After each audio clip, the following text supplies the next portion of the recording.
going on, Jerome's? This practice recap would have been up earlier, but Daddy was at an undisclosed location doing undisclosed things. And also, some people get mad when I call myself Daddy. More like Zaddy. Come on.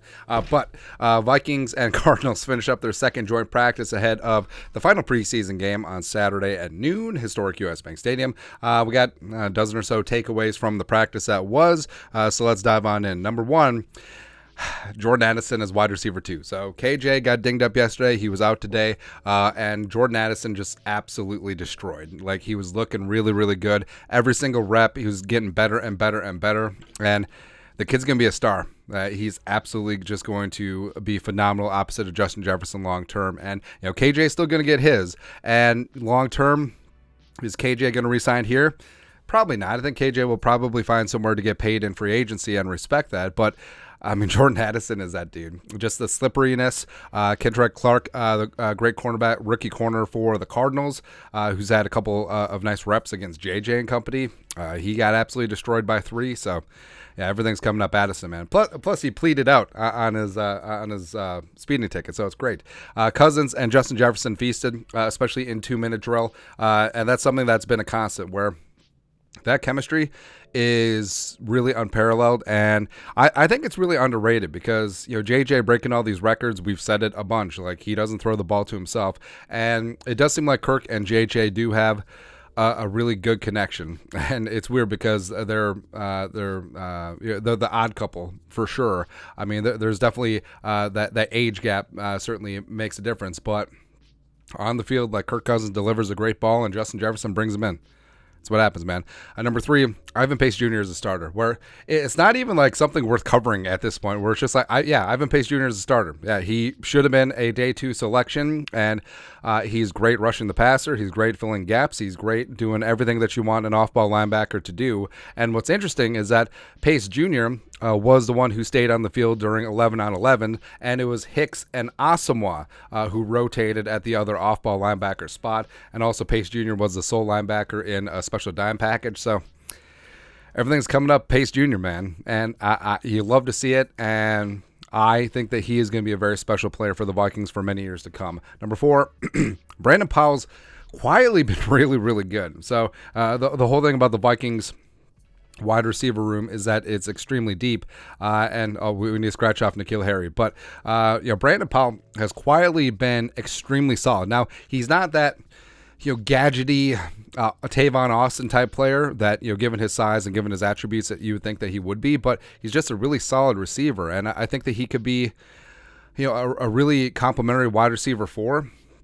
Wide receiver 5 in this offense. Plus, it seems like he does have the edge to be the first-team punt returner. So, Brandon Powell, former Los Angeles Ram, obviously has experience with Wes Phillips and Kevin O'Connell, and he's been looking really good. Respect. Like, him and Jalen Reagor I think have solidified themselves some roster spots. Number 5, Mekhi Blackman, rookie cornerback, as well as second-year linebacker Brian Asamoah, full participants, which is great. Asamoah had, what was it? Was it a shoulder? And Blackman had an arm-shoulder issue as well. Both of them back in full pads, full participants. It's great to see. Hockenson was in full pads, but he did his normal individual work again. And is it starting to be concerning? I don't know. But once the back gets healed up, like, what's it going to be next? I don't know, man. But hopefully things get worked out, and hopefully, this is just minor tension before a deal gets done. Hopefully there's no more poo flinging with the NFL insiders, which is what happens, man. Next up, I should say Ty Chandler. We're just really smart today. But I'm sure that there's someone out there named Ty Chandler, and I'm sure that he's good at football too. But Ty Chandler looking really good again. Took a screen to the house. Really impressive overall. And Ty Chandler's had himself a really good camp, and I think he clearly has established himself as the running back 2 of the Vikings. And King Kenne being injured, DeWayne McBride sort of hit or miss. So it's Madison Chandler as your top 2 running backs right now. Oliver and Munt had themselves a day. So with Hawkinson out, one of the bonuses that Oliver and Munt have gotten themselves a ton of reps. Same thing with Nick Muse as well. But Oliver was super slippery in the red zone. Johnny Munt cooked Buda Baker in 1-versus-1s in sort of a viral highlight, which is great to see. And if Hawkinson does miss time, I mean, Oliver and Munt are going to play a lot of snaps as the Vikings do want to play multiple tight ends in that 12 personnel. Interceptions, Josh Metellus and Jay Ward had themselves some great work. I mean, Josh Metellus has had himself a really good week of practice, which is great because he's the de facto starter on that defense. Lucky Jackson, it was rough, man. Well, actually, it was a rough day all around for the second and third team offense, but Lucky Jackson had himself just a horrifically bad drop where it's like, I'm trying to think one that was comparable, where completely wide open on what looked like a post route and just like hit him in both hands and just, it was rough. It was rough, man. Najee Thompson in a red jersey, so he's working his way back from the concussion protocol. But it's good to see him out there, even if it is in a non-contact capacity. And injury report, no King Kene still. He's been missing for weeks. TBD, what's going to happen? Like, do they carry him on the 53 to put him on short-term IR once the 53 is set? TBD.